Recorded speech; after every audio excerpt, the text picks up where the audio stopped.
session. We are looking into space, towards a galaxy, a giant galaxy 500 billion light years away from us. Sorry, 500 billion kilometers away from us. Very big galaxy which was suspected to host a supermassive black hole in the very center. 101 years ago, someone discovered a streak of light, which is plasma shooting out of the center of the Milky Way, marking the supermassive black hole. I never believed that this black hole was as big as people said, until we saw that. This is the nucleus of the galaxy M87, and this is the first ever image of a black hole.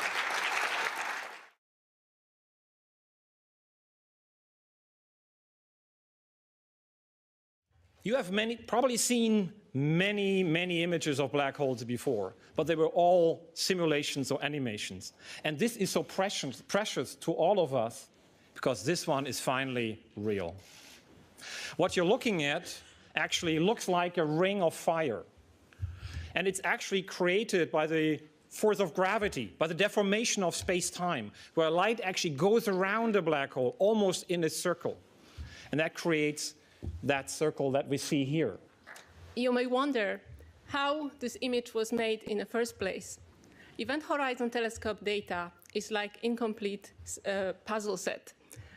We actually only see pieces of the real true image. And then we have to fill in these gaps of these missing pieces to construct the physically possible image that is actually matching our data. This is actually a very difficult process. Therefore, the imaging process has been split into several phases. At first, at the very beginning, we were working on this imaging completely alone, each of us.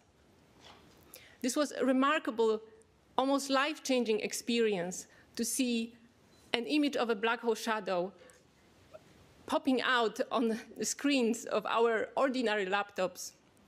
Next, we formed independent teams that worked completely independent from each other to repeat the imaging process. This was very necessary, important step because we wanted to get rid of the human bias as much as possible. And in the last phase, which took the longest time, the imaging was done very carefully via very careful scientific analysis. So what have we learned from the images, and not just from the images, also from the data that are lying underneath this image? So first of all, we have observed this source for 4 days. Over the 4 days, the ring is there. The image looks almost exactly the same. We have also measured the size of this ring. Over 4 days, the size is always the same. It doesn't change. We have also measured the contrast between the ring itself and the central darkness. And the contrast is as large as it is expected for the black hole shadow. But there's one more very peculiar thing about this ring. It's not really a full ring. It actually is much brighter at the bottom side. Why is that? Our models told us immediately that this kind of structure can be only formed if something in the source is rotating. What is rotating? It could be the black hole, but also the matter around it, or both can be rotating. At the moment, the images are not yet sharp enough to actually estimate or calculate the exact speed of this rotation, but these images give us a sense of the direction of the rotation, which is clockwise in the sky.